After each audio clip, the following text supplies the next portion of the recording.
Previously on Funny Science Fiction. Yeah, well, I hope it's good. The first one kind of crashed and burned. I think I ended my love affair with sci-fi that moment. But, you know, hopefully... You're not the only one. Sword of Omens, come to my hand.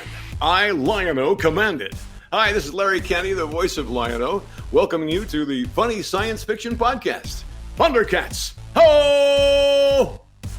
The podcast that accidentally opened Princess Leia's only hope message that was meant for Obi-Wan, and the universe has never been the same. Our show is brought to you by our charity sponsor, the Red Shirt Widows and Orphans Fund, which supports the Wish Upon a Teen Foundation that helps out sick kids when they need it most.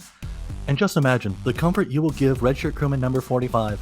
He'll know that when he puts on the red shirt and attempts to defend us all from Mumra 16 minutes into episode 37, we know that he didn't leave his family destitute and without hope, because the Red Shirt Widows and Orphans Fund has his back and what's left of his laser pointer. And speaking of sponsors and show partners, check out this short video from our good friends over at Level Up Lightsabers.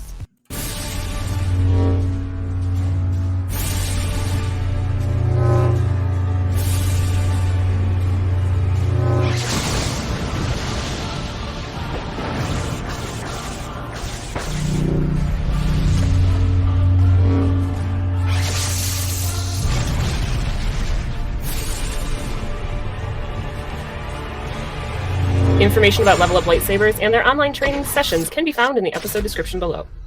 All right, guys, our guest today is the voice of Lion-O from Thundercats, as well as the voices of Count Chocula, Sonny the Cocoa Puffs bird, and a great many others. And so you might even recognize them from commercials, video games, and a great many other things. Of course, we are talking about our guest, the great voice actor, Larry Kenney. Thank you for joining us today, Larry. Hey, thanks for having me, everybody. It's great to be here. I love that little video you just played. Yeah, that's pretty cool, right? Yeah, very cool. As Nick's showing off the lightsaber in the background.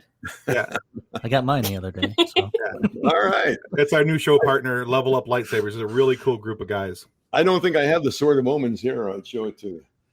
Oh, that would be cool. Keep it locked away, you know. Well, it's probably safer that way. There's a whole gaggle of nerds out there that'd love to get their hands on that. So, me being one of them. So, well, Larry, before we get into anything real serious or in depth, I have a question to ask you about Thundercats. Now, I want to thank you for Thundercats, because as a kid, I religiously watched that every single day. I loved Thundercats. It was an amazing show, and I have such awesome memories about that show. And so thank you very much for all the work that you put into that. But my question, go ahead. It was my pleasure. Awesome. Yeah. But my question, this might even be a bit of a silly question. Didn't you guys think it was odd for a group of superhero cats to chase after a red laser pointer in the sky? We did until as I recall, it was when the first paychecks came. Great.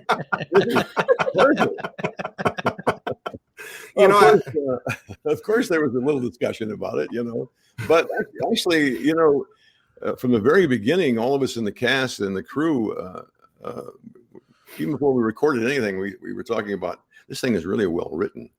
And of course, they showed us the opening animation and all, and we thought, oh, the music blew us away, like it did everybody else, I think. And so immediately we all said, this could have a chance. Yeah, no, I agree. It was a really well done show, and it was one of those things I think that I kind of caught on to later on in years. All of a sudden you're like, oh, yeah, I think I saw a meme about it, and it was talking about cats chasing a red laser pointer, and I was like, they're right. But what's the best way to get a cat to do anything? Laser pointer. Laser pointer. Yeah. I mean, they're not wrong. I mean, well, that kind of, I never thought about this before, but that's kind of what the Sword of Omens is, isn't it? I mean, it shoots a laser beam out. Well, the Thundercats can see it, kind of like Batman looking up in the sky. Yeah, it was a signal for sure. Yeah.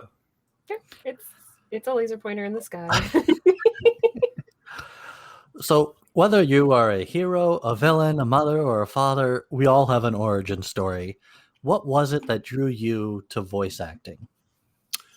Well, what drew me to voice acting is probably what drew you guys to talking about this thing, is the love of cartoon shows. When I was a kid, we had some great cartoon shows back then too. I mean, all the Disney stuff and the Marvel a little later on, and Looney Tunes, which I'm sure you guys have seen, although that, Oh yeah. 50 years old. But I used to watch cartoons as a kid. And as a matter of fact, my mother, who will be 95 tomorrow, God love her. Congratulations. Awesome. Yeah, she's going great. She's always told me that from the time I started talking, I was doing, impressions and voices. I would mimic the stuff I saw on television, so that I just kind of stayed with that as a kid. I was always, and of course, I found it at school that it made me a likable guy, hanging around and made people laugh with the voices and things like that. Chicks really dug it.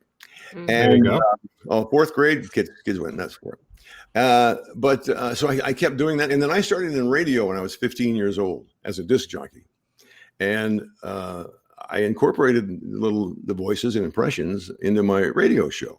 I'd play records and then a commercial, and then I'd do a little bit that I had written or made up, thought up in my head, And I kept doing that, and all the radio stations I worked at, I finally ended up in New York, and where I've been for 45 years, 47 years, I guess. And then that, of course, led to doing auditions for commercials.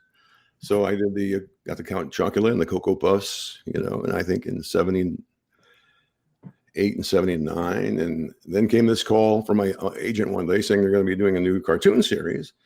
And I'd like you to go there and or interview for that or audition for that, So it's kind of a long answer, but that's how I got started in the business. I think I'm not totally incorrect if I say I started in the business when I was about 7 or 8 years old, because that's when I started rehearsing for it. There you go. No, we like long answers. Long answers are good answers. It actually makes a lot of sense too. Yeah. It is that part of you never grew up. Exactly. Oh yeah. My wife will tell you I'm still 15 years old, act like it sometimes. Oh, you're lucky. Your wife says you're 15. All right. You got 3 whole years on what Tim's wife says about him. You're not wrong.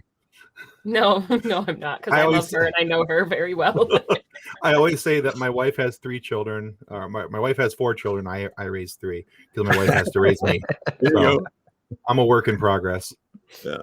Well, I think I've been told that before, that I have a very young personality, and I guess it's a combination of reasons. I've always been optimistic, and of course I got very lucky in my life with getting into the business I got into. So what's not to be happy about? I mean, I'm the luckiest guy in the world. I can do what I do. Absolutely. Get paid for it, have fun doing it. You think about it, there aren't a lot of people, I think, in the world that can honestly say they can't wait to get up in the morning and go to the job and love every part of it. And I feel that way. Well, that's great. That's phenomenal, actually. So doing a little bit of research about you, Larry, according to the internet, which we all know that the internet can be wrong, you were doing scenes for both Lion-O and Jackalman. Wow. And you did their voices in real time. So effectively doing scenes with yourself. So first of all, is that true? Yeah, that's true. Yeah. Actors, we each have our own way of doing the job, performing. And with cartoon shows, first of all, there were only 5 of us in the cast, and over 130 episodes of Thundercats, for example, the 5 or sometimes 6 of us did every voice that you hear. So you have to be able to do a lot of them, And so there comes a point before too long where you'll get to a point in the script where one of your characters is having dialogue with another one of your characters. Now, most of the other folks, I think, used to like to do them all one voice at one time, and then go back and then do the other voice at the time. I've always preferred to do them in real time, as I call it. Mm-hmm. In other words, if Lion-O is talking with the Jackal Man, who's one of the voices I did too, instead of doing all the Lion-O and then all the Jackal Man, I would just do it straight through, like Well, Jackalman, I see you're up to no good. Yes, that's right, Lion-O. And we're going to get you, Thundercats. No, you're not. Yes, we are. It's more fun to do, and they give you a chance to show off a little bit. Yeah. Yeah. Yeah. So I do have a little bit of a follow-up question with that. And then this is actually a question that my husband was interested in as well. So what advice do you give to parents who are trying to do those same voices while reading to their children, switching between voices like that? Well, that never worked for me. With all three of my kids, I have children now who are 51, 37, and 33.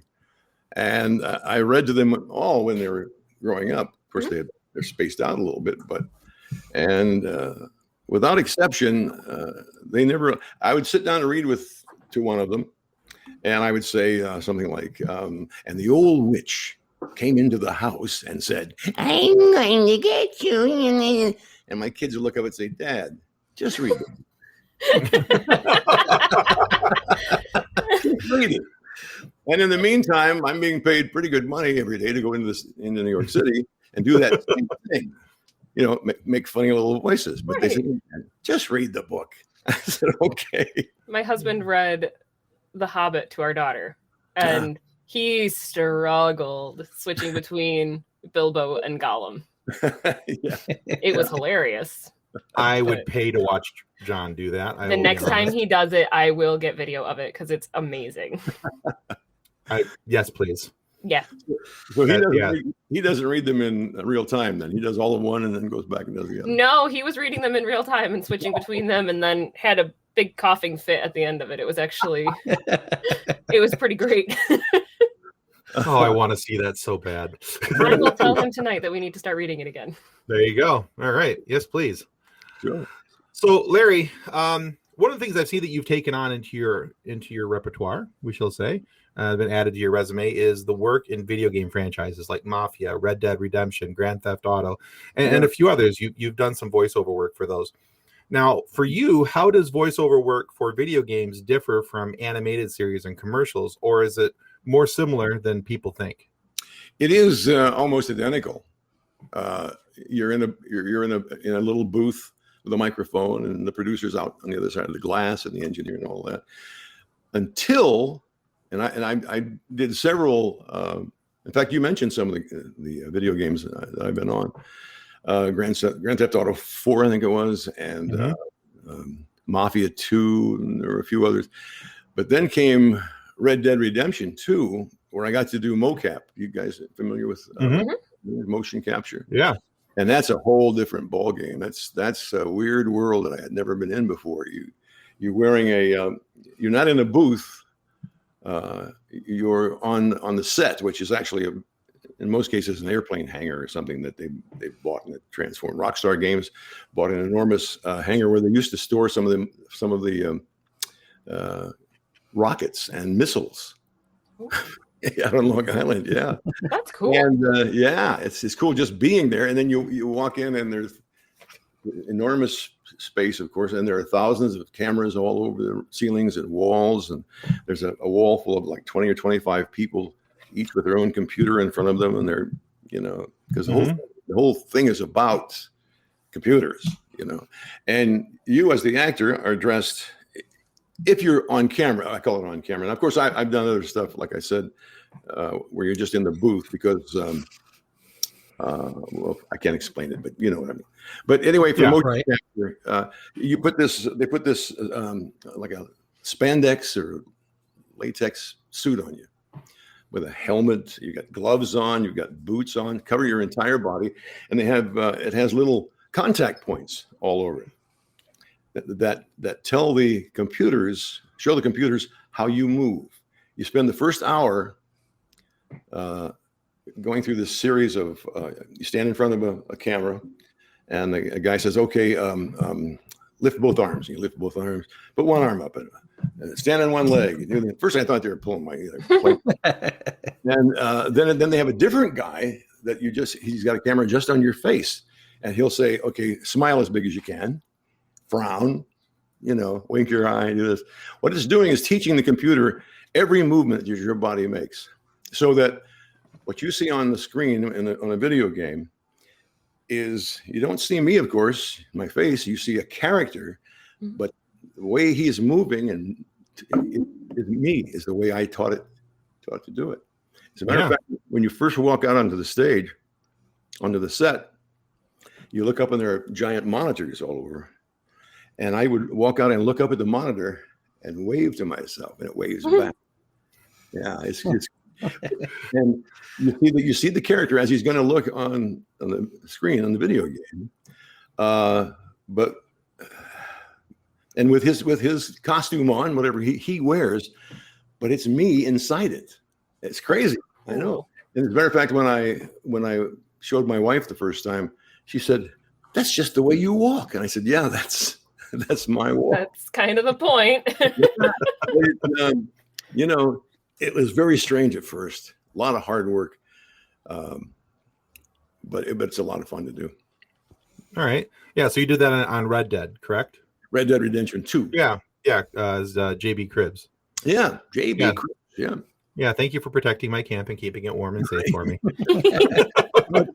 Don't trust him too much. He's a bit of a codger. You know? Well, there is that. All right. So I'm trying to think of a line that I could do from that. Yeah, you know, a guy like this, and he said, "Well, you know, she claimed to be a royalty, but she had a head the size of a pumpkin." he's got a bunch of odd little one-liners as you come by him and talk to him. And yeah. You know. Get out of here, you varmint. There you go. Yeah. So our Facebook page it's filled with just a bunch of memes, and it's usually combining this show with this show, or this saying with this show, or every other show. And so what two shows would you like to see a combination of? Well, a lot of people ask me if there's ever going to be a show like that with Thundercats and Silverhawks together, which Silverhawks was another Rankin Bass show that I was on. Yeah. So I think that would be interesting. In fact, there was talk for quite a while on the internet that people say, "Hey, I heard this is going to happen." You know how that goes. Oh yeah. The last 20 years, people have been talking about a Thundercats movie, and it never came to fruition. Although it's about to, I guess. Yeah, I think Thundercats and Silverhawks would be kind of a cool combination. That would be a fun combination. Yeah, yeah. Maybe I would complain. Tim's like, I would watch that. Get me my popcorn. Let's make this happen. Right? Then I would have to have those real-time conversations between Lion-O and Bluegrass. That would be an interesting jump. Yeah. I would pay to watch that. So just putting that out there. So some people see animation as suitable only for children. But the morals and lessons taught in a lot of animation can apply to everyone, regardless of how old you are. Yeah. So do you think that the messaging is still as important of an aspect of modern animation as it was back when the Committee for Children's Television was an active force? Wow, that's a great question. I'm not sure I understand the gist of it, though. I know what you're talking about with the Committee for Children's Television, when they cleaned up the cartoon industry. Yeah. Now, what was the rest of the question? I'm sorry. So do you think that that messaging, that having morals and having those moral lessons taught in cartoons, do you think that's still as big of an issue, as big of an aspect of modern animation? Well, not from what I've seen. That's very I don't true. think they worry too much about morals anymore. I mean, with Family Guy and stuff like that, which I love. I love those shows, but that kind of stuff couldn't have flown back. That's why that committee came out. And I think that, for one thing, they're not making cartoons today so much for children like they did back in my day when I was a kid. I mean, cartoons were made, obviously, if you watch them, for kids. Although there were some that I remember watching as a little kid and loving them for the things a little kid loves cartoons for. And then when I grew up, it had a whole different meaning for me. Things like Rocky and Bullwinkle. Have you guys seen? Yeah. Rocky and Bullwinkle? That was a funny cartoon show when you were a kid. And then when you grew up a little bit, you realized the references that they made what they were really talking about, Mhm. like that. And on today's animations, it seems to me that almost everything, anything goes, with things like South Park, King of the Hill, Simpsons, of course, Right. the greatest, the longest running animated show of all time. So I think I answered your question. Did I answer your question? I think so, yeah. Because, I mean, as you say, it is kind of more of an anything goes sort of society, honestly. Well, this whole society, yeah, exactly. That's the point I was going to make. It's not just cartoon shows. It's not, it's all, I mean, you see things on primetime TV that I still go, what, can they say that? It's on CBS at 9:00 at night. Right. How are they getting away with that? Oh, that's right. Nobody cares anymore. Well, it's a freer society, a more open society, and nobody cares anymore. True. Lower standards is what tends to happen. Yeah. Okay. So now, aside from the original run of Thundercats, you have been asked back to voice other characters on newer runs of the series. Now, although you're not voicing Lion-O in the newer runs of the series, what did it mean to you to be included in these newer incantations of the show? Well, I felt it a great honor both times. You're talking about the 2011 reboot, in which I played Claudius, Lion-O's father. And the most recent one, just a year or two ago, was Thundercats Roar. Correct. And I played Jaga on that one. I was only on a few episodes. Yeah. And same thing with Claudius. I was, especially when the 2011 thing came out, I was deeply honored that they would ask me to play Claudius on it.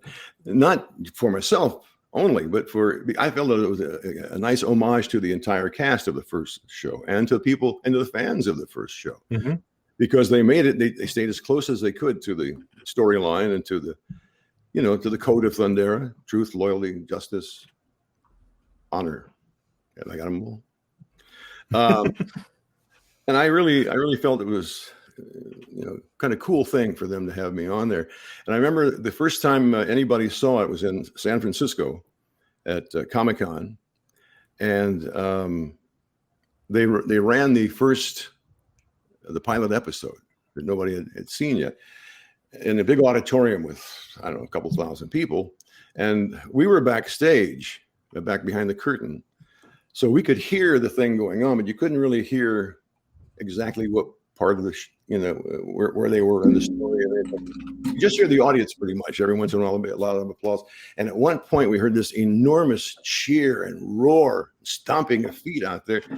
And one of the producers of the show came over to me. He said, "They just heard you say Thundercats." So nice. They went crazy. And it actually brought a tear to my eye. So, oh man, that's a cool story. Yeah, that's really something. That is cool. I think one of the nice things that happens when they do these reboots and things, and what you said, I think is very true, to pay an homage back to the fans, even. Because now for someone like me who watched the original series faithfully, after school and loved it and couldn't wait to see the next one.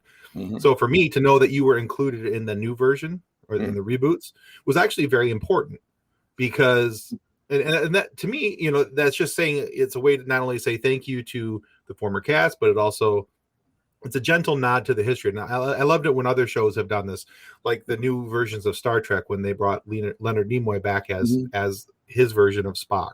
Yeah, I think it was a nice crossover, showing the respect to the old show, showing respect to the fans of the original series, exactly, and a gentle nod to where it could go in the future. And I think that's what they were, same thing they were doing in 2011 by having you back, to do the role that you provided there. Yeah. So exactly, yeah, hit the fans in the nostalgia.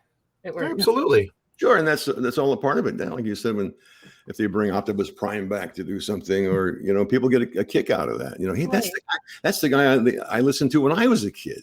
And here he is, 25, 30 years later, and he's still Optimus Prime. Yeah, absolutely. So also, with regards to the 2011 Thundercats, you were cast alongside actors who grew up watching the original. So did you notice changes in the different generations of voice, how different voice actors develop their craft now, or does it come back to some core unchanging concepts with voice acting? Well, I can't really tell you because I didn't work with the other actors on the 2011, which I was disappointed to find. They flew me out to L.A. to do the first of, I think, 3 episodes I did on as Claudius. Mhm. And I'll never forget, I got there and they had a huge studio, just like the one we used in New York. And we had like 5 or 6 microphone stands and microphones in a semicircle, just like we always did. So I got there kind of early and I was chatting with everybody's asking questions about the original show and stuff. And at one point I said, are we going to be starting soon? Because I didn't see any other actors there. And they said, oh, you're working alone today, Larry. Today's their day off. Oh. And I thought, what was the point of flying me out to Los Angeles? They did that 3 times. And I never met any of the other actors there. I met them in San Francisco, a couple of them. I met Emmanuel Tricky, who was Chitara. Mhm. And, oh gosh, I can't believe I'm going to forget their name. Mercer. Matthew Matt Mercer? He was Tigra, yeah. But I did not get to meet Will Friedle, who was Lionel. I still haven't met him, but I got the nicest email from him before that show even aired. He emailed me. I think it's okay if I tell people it was a private email, but he began it by telling me how humble he was and frightened to be, quote, taking over my job or trying to follow me, So I thought that was really nice. And I wrote him back saying, listen, don't you worry about that. You do it your way. And then 20 years from now, people are going to be saying, if they make another one, we want Will Friedle. We want that. And it's so funny for me growing up. I mean, I'm a 90s kid, so I watched reruns of Thundercats. Uh-huh. And then when Thundercats came back in 2011, and I'm like, oh, okay, I'll watch this. Yeah. And then it was but Will Friedle? But that's Eric Matthews from Boy Meets World. What is this? Yeah. He's also Terry McGinnis from Batman Beyond. Yes, he is. Yes, he is. We're all somebody else. There you go. I'm mostly just Dad or Shayna's husband, but nothing exciting. And it was funny too when we were researching your roles to get ready for the podcast, and my husband's like, he worked with Matt Mercer. I'm like, I'm only a little jealous. Matt's a great guy. Oh my gosh. I admire his work so much. I do too. They were all great. Emmanuel was just the sweetest thing. So I think your question was, did I notice a difference in the way actors work back then and they do today? No, because I didn't get a chance to work with them. I don't think there's very much difference. The only difference I've noticed in my 60-some years of doing this is almost 60. Is that back in the old days, in the 80s, 70s, 90s, when we did something like Thundercats, we would all be in the same room. Always. We'd all work together.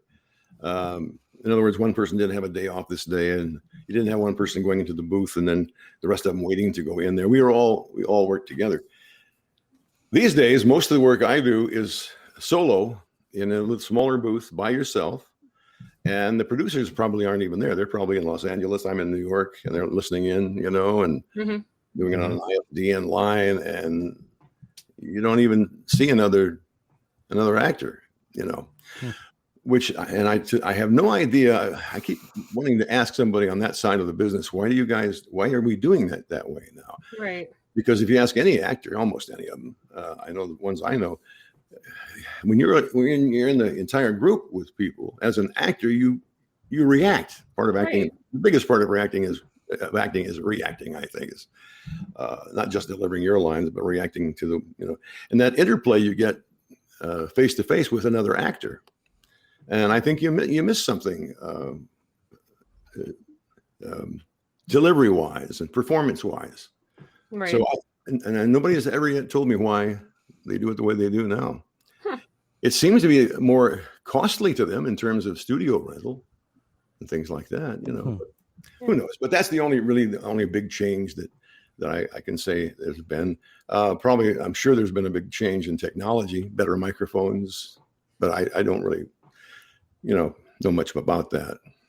Yeah. Fair enough. I don't pay attention. That's You just do your lines. Yeah. Fair enough. Another show that you had mentioned earlier that you were on was Silverhawks. Mm. And as I was doing some research, and this was the first time I've ever heard of Silverhawks, and I started watching a couple episodes, and I'm like, where's this been all my life? Well, that's not an uncommon story for me to hear, because I go to Comic-Cons and more and more and more every year, people are saying, I really like Silverhawks. Some people say I like it better than Thundercats now. And they would say to me, like you just did, I didn't even know about it in the beginning, because Thundercats was pretty much dominating the market back then, And as a matter of fact, when I first started doing Comic-Cons, maybe 10, 12 years ago, I didn't even take prints of Bluegrass, my character in that show, to sign. Didn't think anybody would want them. Right. And once in a while, somebody would ask, and I'd say, "Oh, gee, I don't have any." But now I take them, because there are maybe not half as many people, but a lot more people asking for prints of Bluegrass now. And more people tell me, "I'll send you one." You got it. Yeah, sure. My day is made. All right. Cool. I'll put it right there back on my wall, right next to my other signed things. That'd be awesome. What do you have on your wall there? Let's see. You got a lot of stuff on there. Oh, He's got a ton of stuff. A ton of Funko Pops. I've got a autographed copy in the back corner there. Right there is an autographed copy of Dayton Ward's Kirk Fu manual. Yeah. If you're a big Star Trek fan, check that out. Okay. Dayton Ward is a New York Times bestselling author. He writes a lot of Star Trek novels and some funnier things for them. But I got an autographed copy of that. I've got Thor's hammer, Captain America's shield, Iron Man's mask.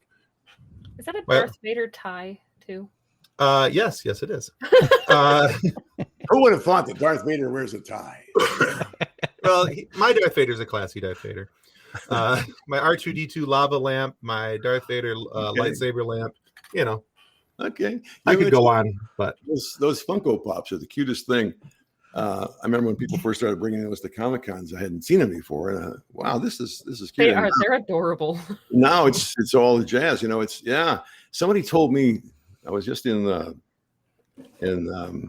Pensacola, Florida, and some guy came up with a Lion-O Funko Pop, and somebody asked him, somebody else, one of the fans, asked him, "Where'd you get that? You can't get those." He said, "I paid $400 for it."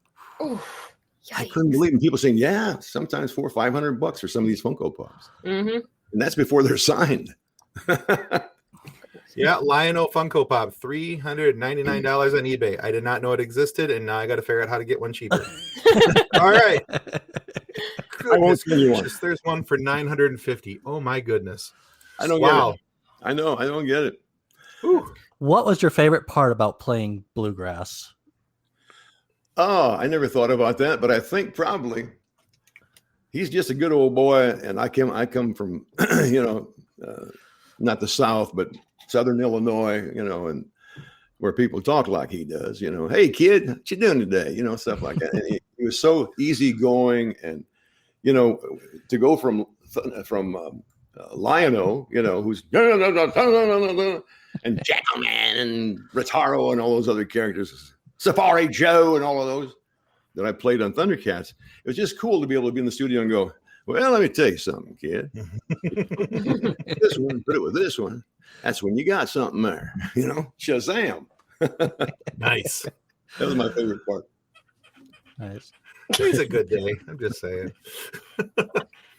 All right, Larry. Well, we've come to a point in our interview process here where we'd like to play a quiz with every one of our guests. Uh-oh. You're going to embarrass me now.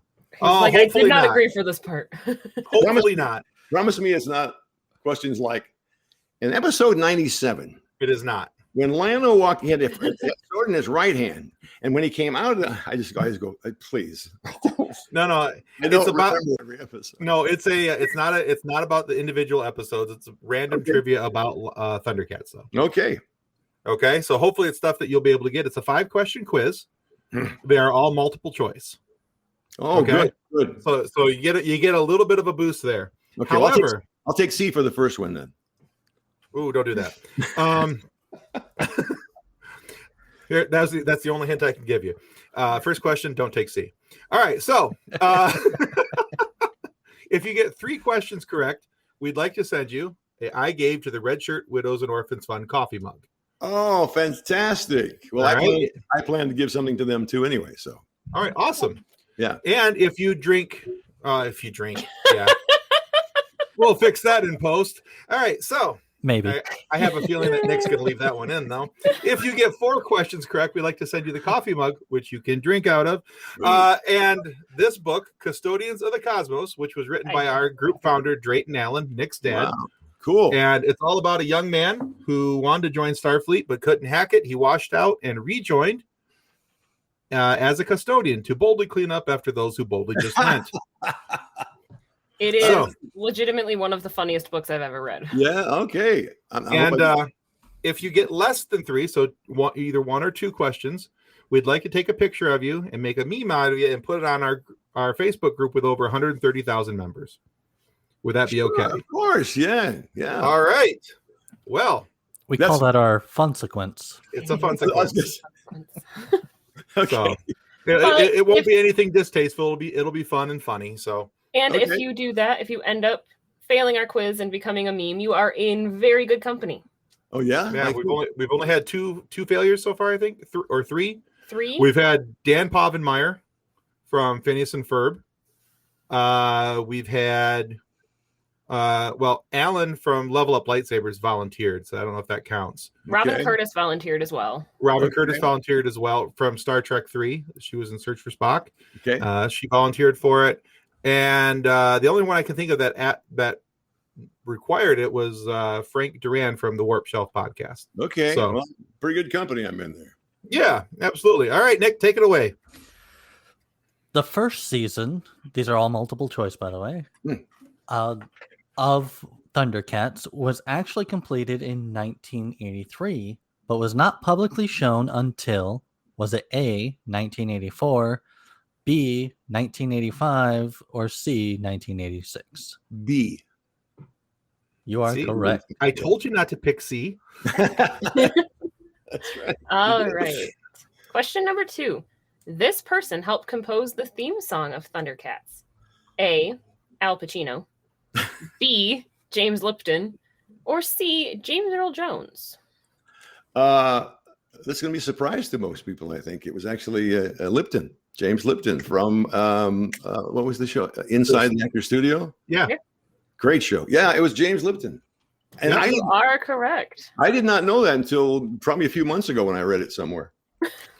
Yeah, I was looking up show trivia, and that was like, that can't be true. And I was like, that's an internet rumor. And I'm typing away, and I was like, I found like 3 sources that all said it. I'm like, well, okay, I got triple sources, so it's got to be legit. And now you have it confirmed from Lion-O himself.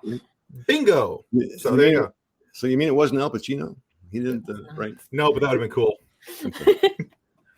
Santo. Yeah, I can't do an Al Pacino. I've got 3 up. I got 3 Let's up. cut that too. You've got 2. Oh, 2. Okay.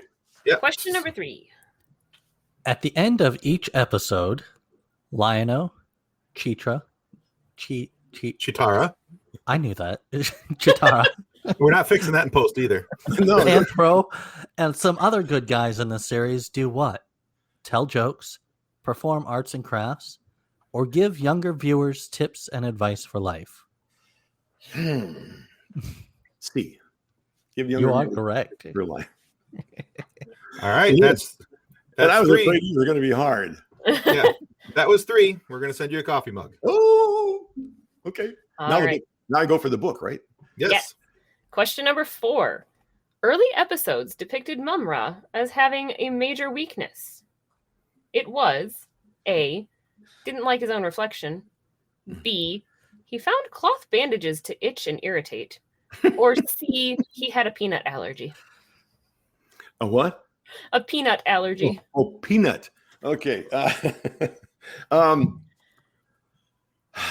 Well, my first thought was, well, of course it was number 1, or it was A.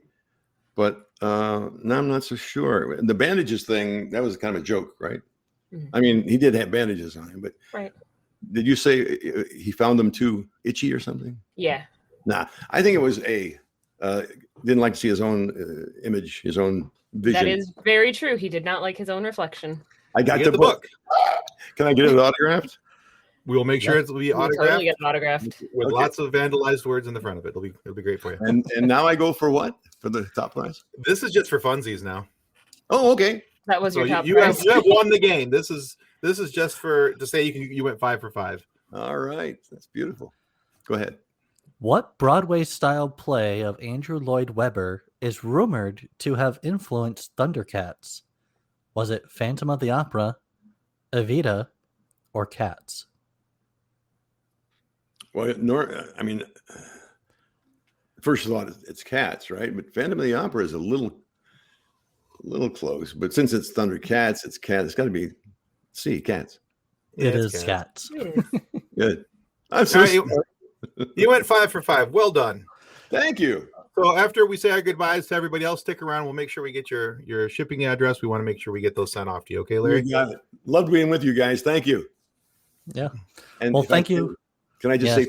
say to anybody watching who was a Thundercats fan and Silverhawks fan, and everything, I love you to death. If it weren't for people watching us, I wouldn't be here sitting today talking to you. I'd probably be washing cars or something. So thanks, everybody. Well, Larry, thank you so much for being on the show today. Where can people go to find out about your previous acting work and what you're working on now? Well, there's always Wikipedia, I guess, and there's some great sites on. There's a great site on the internet called Behind the Voice Actors, I think. Okay. There's one Chasing Voice Actors, something like that, where they list every. In fact, I had to go there a couple of times to see which characters I did on a particular show because they let me know, what characters I did. Yeah, that's what I would. And where else can I go? I'm on Facebook, if that's okay. I have an Instagram account, but I don't know how to work the darn thing. So better Facebook. Yeah. And or give me a call and I'll tell them whatever they want to know. There you go. All right. All right. We will make sure that we put those in our episode description so that people can Thank find you and your work. Thank you. All right. And I just want to remind everyone that subscribing is the single most important thing you can do to ensure that we get more great guests like Larry Kenney here and funny moments for you guys to listen to. So please subscribe. It helps out more than you're ever going to know. And please check out Larry Kenney's work. If you're not familiar with some of the shows we talked about today, go back and watch them. Trust me, you're going to love them. It's this classic animation at its finest. So you'll enjoy those as well.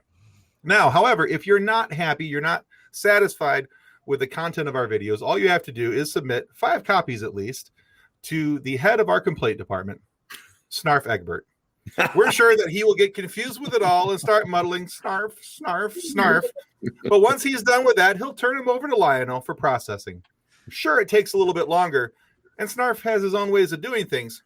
Plus, we don't understand a single thing he says. Well, thanks again, Larry. It's been a lot of fun. Thank you, Larry. Thank you. All right. Goodbye, everybody, and thanks for watching. Goodbye. On behalf of the rest of the hosts of Funny Science Fiction, we'd like to thank you for listening to this episode. If you'd like to be a guest on one of our future episodes, please contact us by means of our Facebook group, Funny Science Fiction. You can find us on Twitter or Instagram using the handle @FunnySci-Fi, or you can go to DraytonAllen.com and click the Contact Me link at the bottom of the page. Thanks again. Hope you enjoyed the episode. Copyright 2020 by Drayton Allen. Original music by Jordan Michaels. Reference to any specific product or entity mentioned in this podcast does not constitute an endorsement or recommendation of or by Funny Science Fiction or its sponsors. The views expressed by guests are their own, and their appearance on the program does not imply an endorsement of them or any entity they represent. If you have questions about this disclaimer, please contact us via email at DraytonAllen@DraytonAllen.com.